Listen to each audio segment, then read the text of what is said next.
hear me?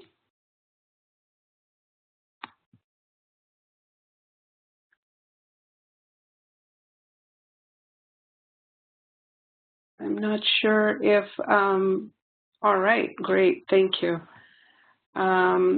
So I know we're right at 5:30 just now.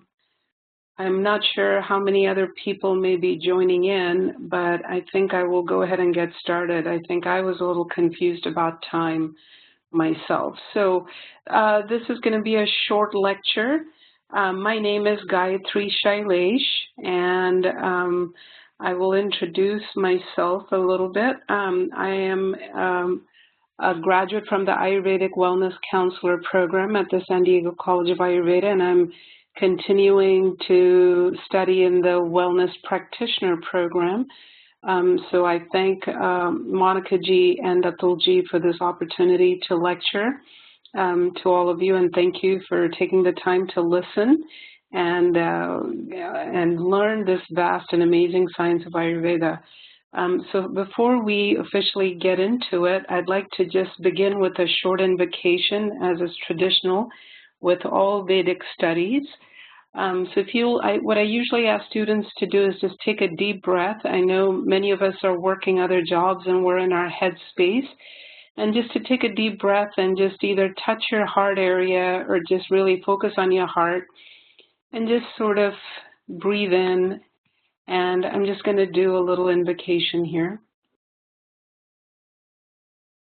Om Gajananam Bhutaganadisevitam Kapittajambhu Falasara Bhakshitam Umasutam Shoka Vinashakaranam Namami Vigneshwara Pada Pangajam Shadananam Kunguma Raktavarnam Mahamatim Divyamayuravahanam Rudrasya Sunam Sura Sainyanatham Guham Sadaham Sharanam Prapadye Om Ajnanathimiranthasya Jnananjana Shalakaya Chakshurum Militam Yena Tasmai Shri Gurave Namaha.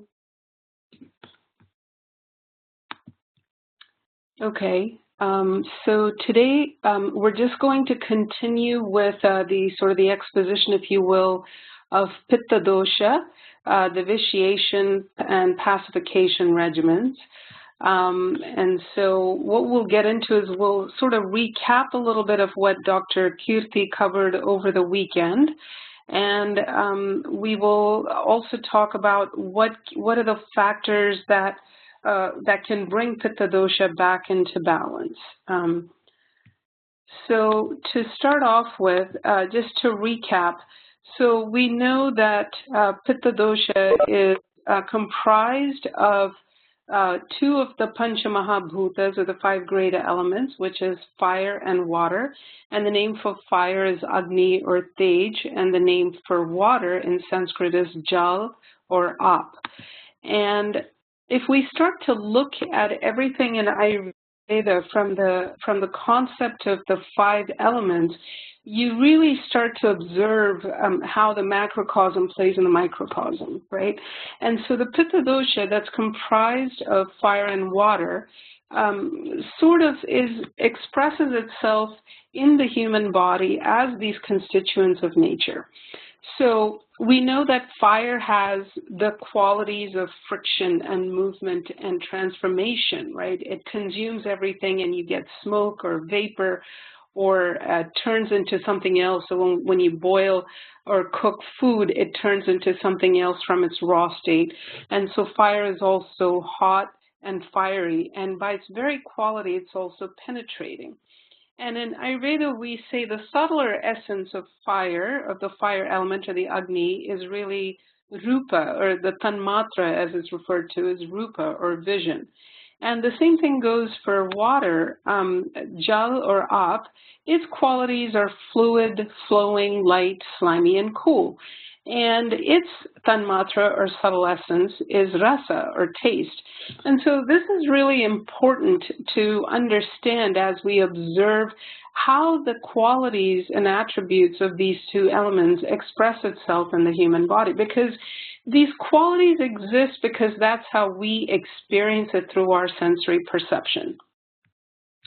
And so in our body, the action of Pitta dosha and digestion are really interwoven in a constant action of cause and effect. So if one is impaired, it inevitably impairs the other and vice versa. So if you think about Agni, if you will, or Pitta dosha, you can think about it as the element that is a force for converting mass into energy, right? This Agni, which is sort of exists in the microcosm as solar fire or a universal fire, it's that force that has converted matter into energy and has created planets and plants and every substance on earth from the primary source. So we can also say through the creative force that Pitta dosha is also primarily sattvic in nature, right? Now, if we look at the relationship of fire and water, we can also say that it's a constant interchange and exchange of qualities while one tries to maintain dominance over another. So I always like to think of fire and water in that yin-yang relationship. I'm sure many of you have seen the symbol for yin and yang from traditional Chinese medicine. And so it's almost like the fire and water are always in a constant interplay. So too much fire, the water will just evaporate away. And then too much fire, the fire will just get dampened and just result in heavy smoke that may be smelly and harsh. So the way we have to think about this is how these two elements in each reaction and interaction, there's also a change and transformation occurring of other. And so Pitta dosha can also be defined as the principle of transformation of energy in the body, right?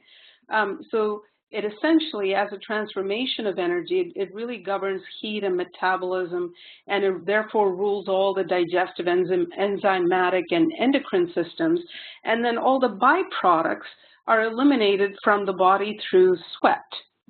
So if we look at what is fire in the body, right? So Agni, again, as I indicated earlier, is a universal principle. It governs heat, light, conversion of energy, fission, transformation, that nuclear conversion, if you will. Similarly, Agni represents a transformative fire in the body, right? So Agni in the body typically is depicted as Jatara Agni, which is really our digestive fire.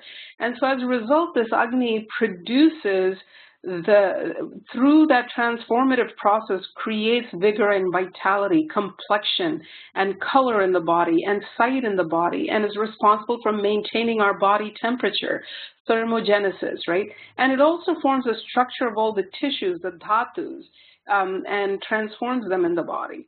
And so what is water in the body? The water in the body is really, if you think about it from a macrocosmic principle, it's really the effect of the moon. So if we think of Agni as the effect of the sun in the body, then water is really the effect of the moon in the body, the soma in the body. The lymph, the constituents of blood, urine, sweat, all the interstitial fluid, all the extracellular and intracellular blood, all of that is a water element in the body. So if you think of Pitta, it's by far the most crucial with regards to transformation of food into something that can be absorbed in the body. And so we know that Pitta governs digestion, assimilation, absorption, metabolism, the body temperature, the color of the skin, the luster of the eyes, our intelligence and understanding. Hopefully that's clear. So we'll start to get into the gunas, or the attributes and qualities of Pitta. And gunas sort of loosely translate as attributes or qualities, you know, and so the ancient texts, and we always refer to the ancient texts of Ayurveda as the said word, right? There's no doubting it. It was very clear and precise in its definition of what the human body and physiology and the attributes and the qualities of these doshic influences are. So Pitta can be described as having several qualities or gunas. And so snigdha, which is oily, ushna, which is hot, tikshna, which is sharp and penetrating, and laghu, which is light, Sara, which is mobile or really fast spreading. Dravya is its liquid-like property. And then there's the attribute, which is not really a guna, but it's really the fleshy quality of Pitta, right? So people with high Pitta tend to have a very specific smell to them. It's very fleshy, it's very sulfurous. And the colors attributed to Pitta dosha are red and yellow. And the tastes associated with Pitta are sour and pungent. So hopefully you're starting to see how the principle of Agni, the cosmic fire, and the principle of water starts to express itself in these attributes and qualities. Okay, moving on. So we define the seat of Pitta, and I know Kirtiji over the weekend kind of covered this a little bit. So the principal sites of Pitta are defined by how they function in the body, right? So for example, we know that Pitta seated in the brain allows for higher thinking, the discrimination power, higher intellect, the nerves, right? The myelin sheath, for example. And then this in turn also ties into the other nervous system functions in the body, which are also correlated to all the other sites of Pitta. Say, for example, let's take the small intestine. So what is the function of the small intestine in our digestive process? So if you think of the consciousness or the function or the intelligence of discrimination, the small intestine actually separates nutrients, the pure from the impure. So the waste of the body is then excreted and moved on into the large intestine to be eliminated outside the body, and then all the nutrients from the food are absorbed in. So do you see how, and you know, in modern medicine, with a lot of discoveries that science has made in Western medicine, they're kind of catching up to what Ayurveda has already said, where there's this concept of the brain, the physical brain, the heart brain, and the gut brain. So there's this triple axis that's all linked through the vagus pathway. So in fact, the gut brain or the small intestine really is sending signals back to the physical brain, indicating all the responses or how the brain should be feeling. And it's really fascinating to start studying about how science is finally kind of coming about with all these proofs. With what we've known, what our ancient sages have known for centuries. So in the eyes, Pitta, the fire of Pitta actually expresses itself as luster. You know, when you see somebody that has very glowing, bright eyes, you know that they have very strong Pitta. So Pitta also governs vision. And again, as I mentioned earlier, it rules a tanmatra of form. And then also in the skin, the byproducts of Pitta are excreted in the form of sweat. The skin is also responsible for touch and our sensory perception of temperature. And in the liver, and I'm sorry, also in the blood, Pitta is what brings about the temperature of the blood, but also the color of the blood. Same thing happens in the liver, which is another site of Pitta that is responsible for the bile action, the red blood cell production, the energy and storage function of the liver, because it does store glucose for energy production, and the spleen and the stomach are closely related to this function as well. So QPG in the last week also touched on the subtypes of Pitta. So we know from her lecture that sadhaka, there's 5 different subdivisions of Pitta, and essentially the functions in the body are sort of expressed in its, in its different areas. So sadhaka Pitta, sadhak means to be accomplished or realized. It resides in the mind, brain, and the heart.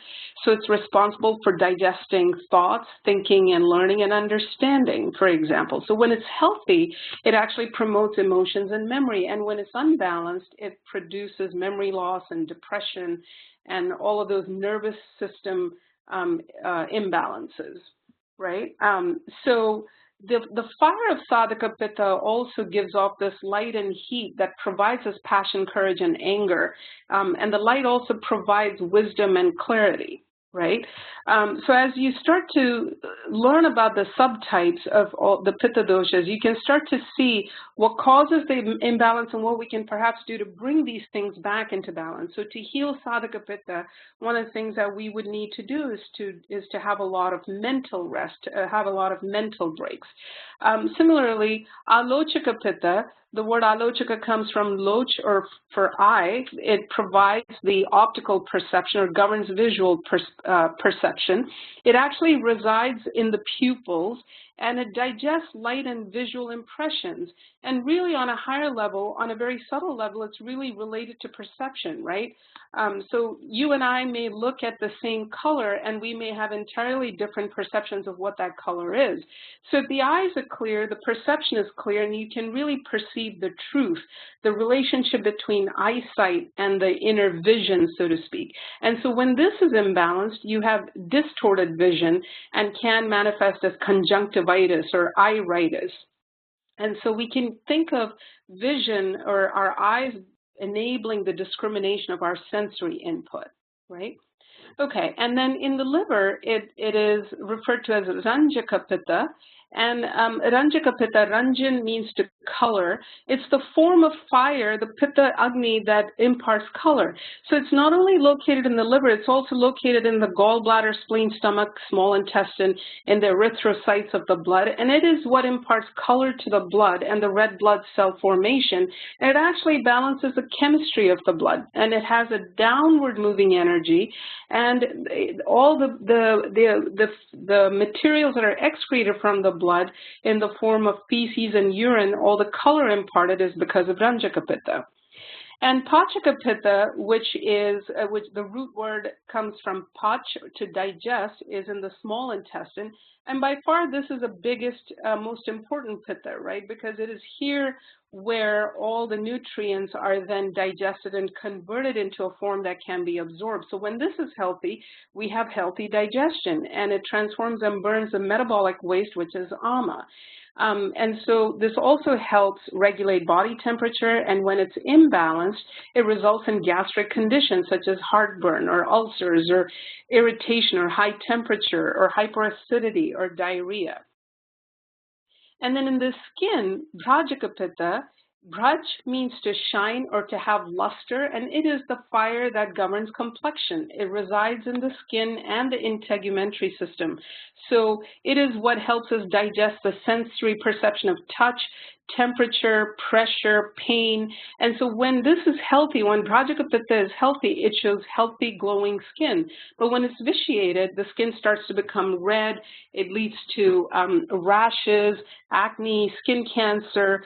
So in order to treat it, what we have to do is we have to avoid all those external heat, like this extreme exposure to sun or sitting close to the fire. And even an overheating mind, an overthinking mind, can also create an overheated body. So hopefully this is starting to make sense and kind of come into perspective for you.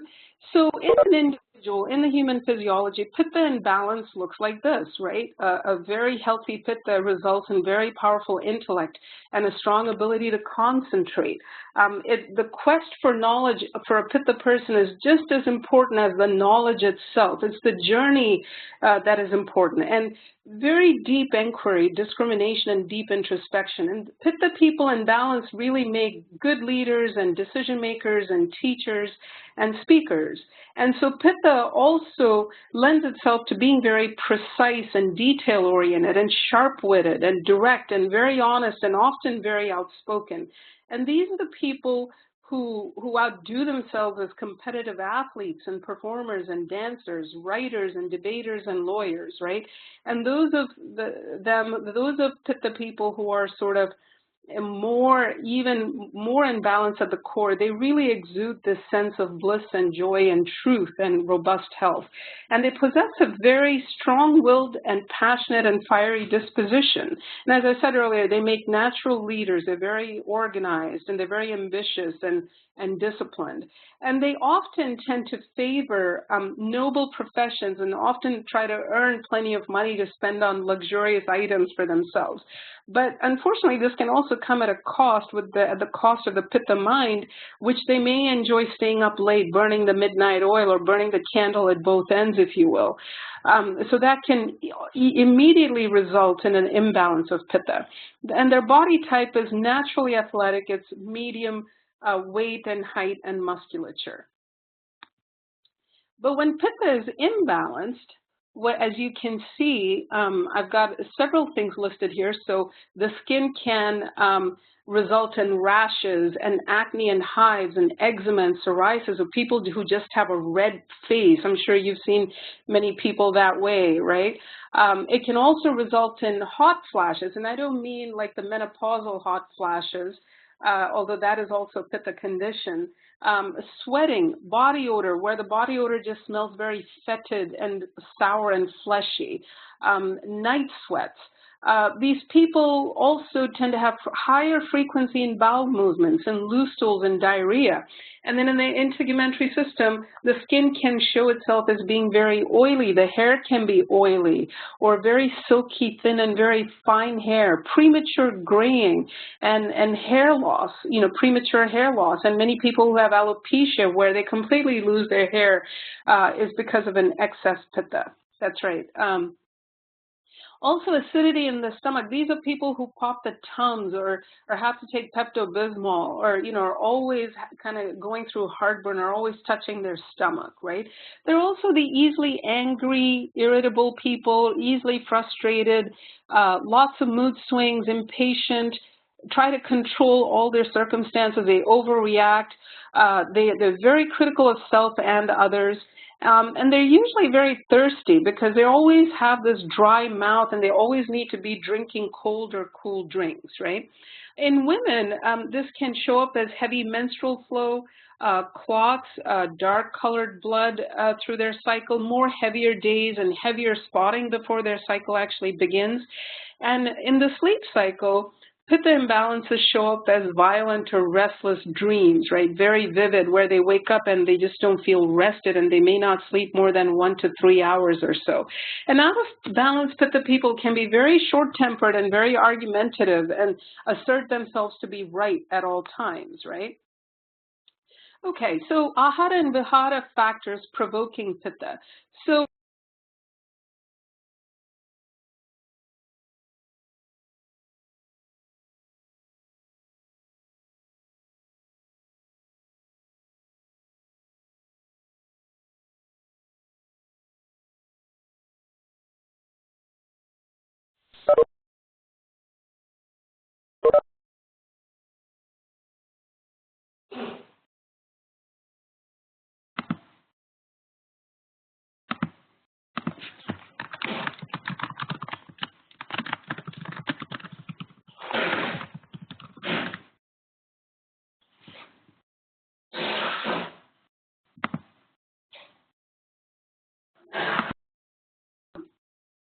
eating at the wrong times, right? Eating before the previous meal is digested, or eating foods that produce indigestion, or even intake of alcohol and intoxicants or drugs, or processed and refined food, and overexposure to the heat and sun. Oh, I see that we lost audio. Can everybody hear me now? Okay, great. And I'm not sure what you missed here, so I'll just kind of summarize very quickly. But it's really easy to put Pitta out of balance if food compatibility and the digestion process is not monitored and sort of addressed very carefully, right? And overexposure to heat and sun and strenuous work, as Pitta individuals are bound to do, right? Because Pitta individuals want to work all the time. They're workaholics, and they have no sense of balance. They also sort of are in their heads all the time, right? That over-intellectualization of reality in their life, right? Always self-critical. All of these things result in frustration and anger and so on. And being in a natural environment where they're exposed to dry, hot winds also provokes Pitta. Now, to bring Pitta back into pacification, here's just a quick summary of a regimen that I'm recommending. So we know that the taste of Pitta is sour and acidic. So to bring it back into balance, foods and herbs that are bitter, astringent, cooling, unctuous, sweet in taste, and very grounding are great for Pitta. And they can freely include dairy and ghee, which are good fats for them. Also, anything to avoid an overstimulating lifestyle, anything that enables them to be introspective and accepting, to reduce their mental exertion, to take mental breaks in silence and in nature. The other thing I usually tell Pitta people are to sort of bathe in the moonlight, to swim and bathe in fresh, cool water.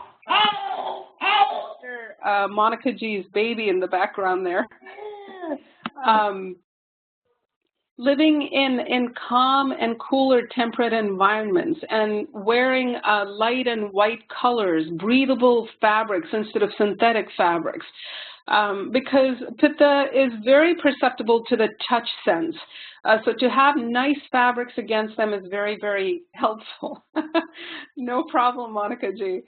And then in Ayurveda, we also say bloodletting, which is not a recommended procedure here in the U.S., although Chinese medicine actually does use bloodletting at the large intestine meridian on the index finger or the large toe to actually let out 1 or 2 drops of blood to let out the heat through the intestines. And that is actually considered amazing therapy in Chinese medicine. But in Ayurveda, usually used also to let out the excess Pitta as well. Also purgation therapy and self-massage with Pitta pacifying oils. And Pitta people, because they're sort of these drivers, overambitious people, you know, they shouldn't be so competitive. So rather we encourage these people to be in team sports, right? To be in team social groups where they're hugging and touching and being affectionate and not being isolated. So just focusing a little bit on Pitta AHARA, the diet for Pitta typically should be absolutely vegetable, plant-based, should be very alkalinizing to the body, should be very calming, should have very high water content, as you can see, because we already covered the gunas and the qualities of Pitta. So you can see we're using opposite qualities in the diet to sort of bring down a vitiated Pitta.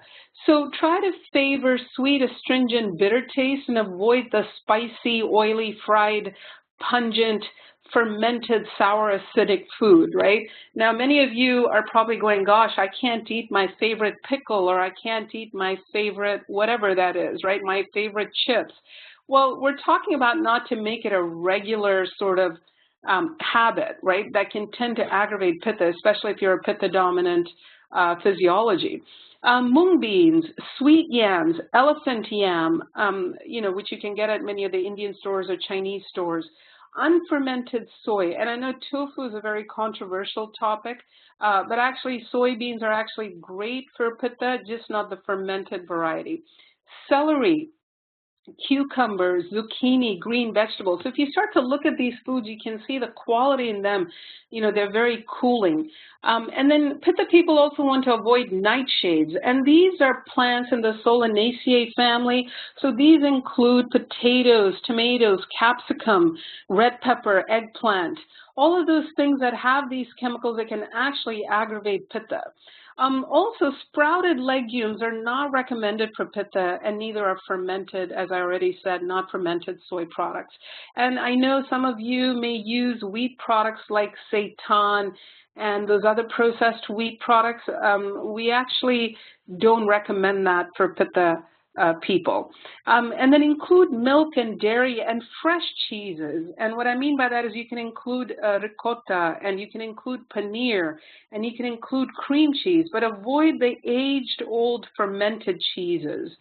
And then include sweet fruits, right? Like figs and dates and ripe grapes and raisins and pomegranates, mangoes and melons. All of those are wonderful. Avocados, great, great Pitta pacifying food, as are coconut as well. And even the tender coconut and coconut water of tender coconuts, as you can find in some of the natural food stores or the Chinese stores, are great.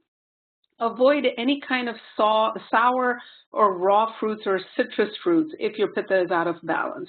And as far as grains go, include rice, mostly because rice is the most cooling out of all of it. Wheat is also recommended in small amounts because the post-digestive taste of wheat is sweet, although I tend to notice that wheat tends to aggravate pitta, especially when pitta is already vitiated.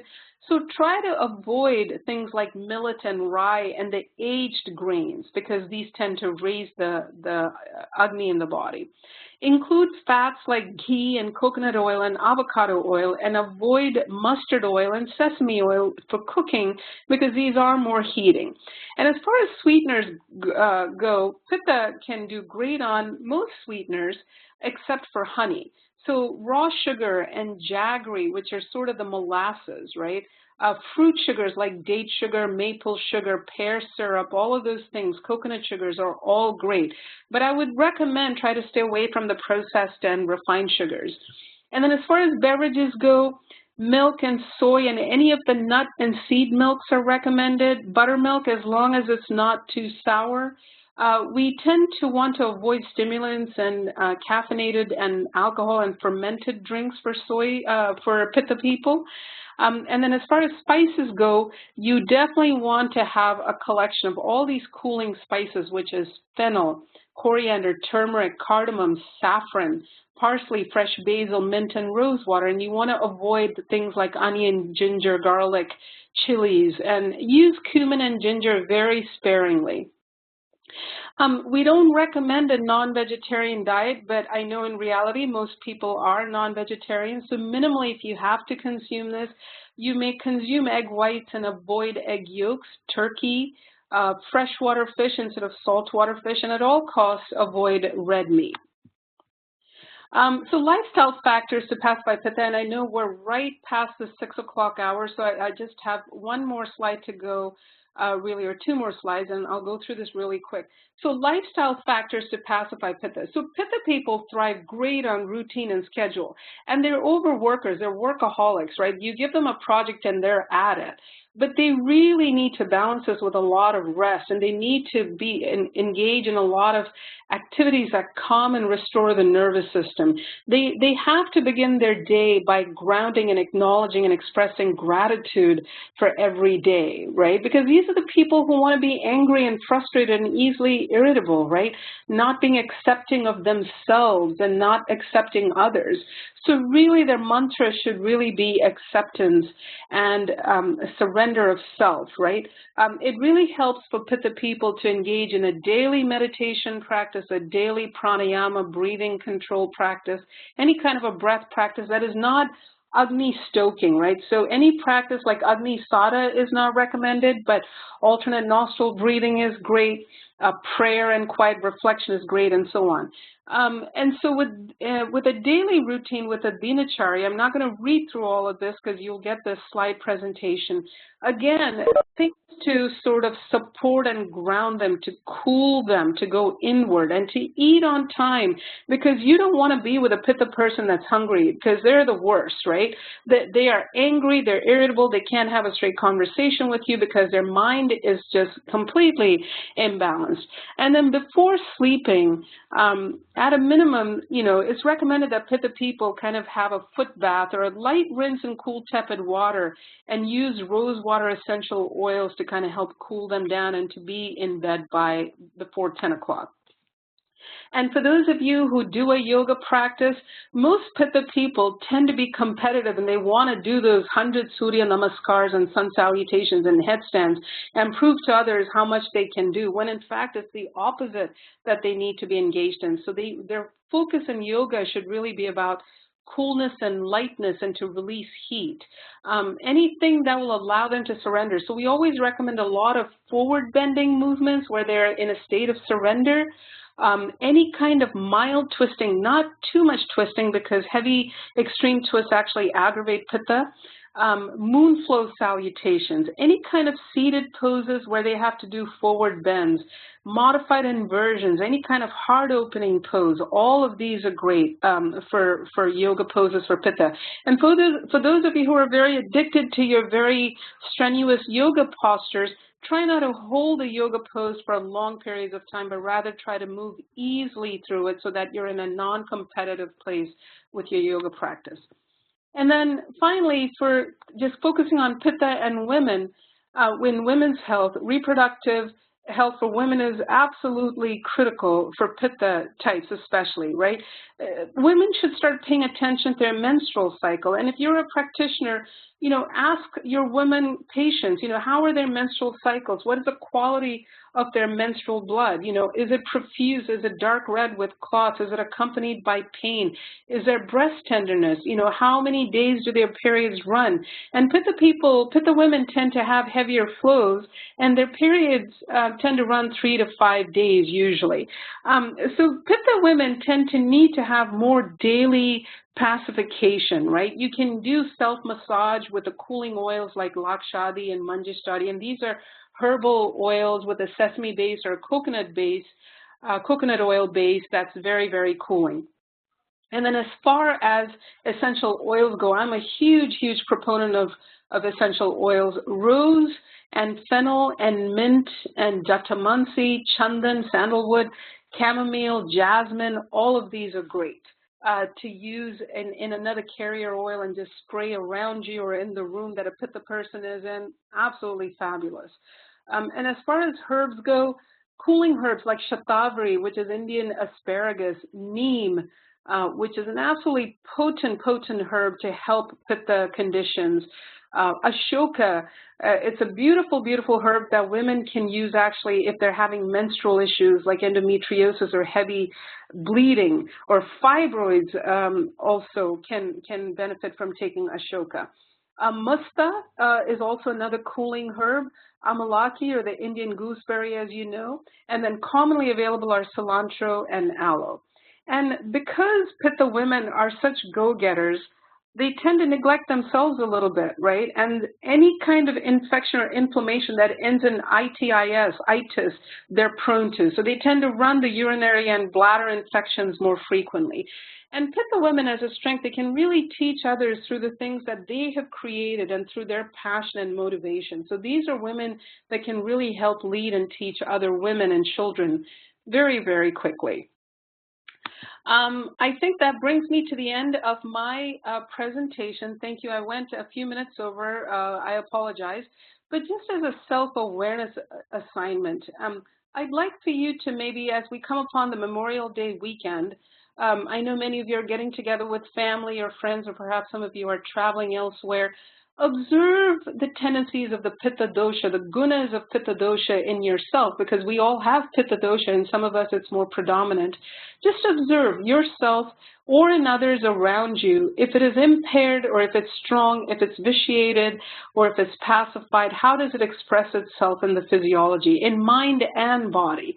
And then as an assignment for yourself, modify just a current recipe that you have. How would you balance Pitta for yourself or for a loved one who's very Pitta dominant in your family? So start to, again, imbibe the qualities and the attributes of Pitta to help you through this observation process. I encourage everybody to start developing that subtle sense of observation, which really is a great way to imbibe the science of Ayurveda when you've developed this awareness within yourself and in others. So that's all I have. Thank you very much. Are there any questions? I know I kind of went at a horse's gallop pace here. Are there any questions that I can answer? Any thoughts or comments?